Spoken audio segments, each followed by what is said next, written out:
ሰውን ሰው ከሚያደርገው ባህሪው ማሰብ ከመቻሉ ማመዛዘን ከመቻሉ ከተፈጠረበት ከተከፈለለት መስዋዕትነት የሰው ልጅ ቆሞ ለመሄድ ከቤተሰብም ከአካባቢውም ከሁሉም የተከፈለለት መስዋዕትነት አለና ከሱ አትነሱ።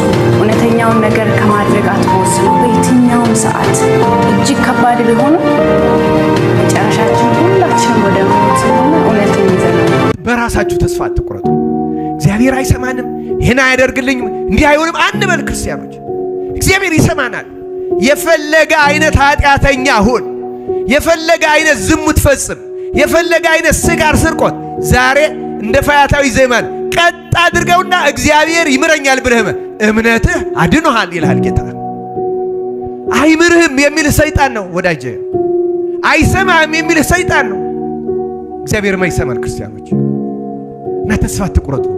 በሥራ ይሁን በዓለማዊ ሕይወት ይሁን በተለይ በመንፈሳዊ ሕይወታችሁ ኃጢአት ያስቸገራችሁ ሰዎች ንስሐ እየገባን ደጋግመን የምንሰራ መቼ ነው ይሄን የምናቆመው የምንል አይዟችሁ፣ በርቱ።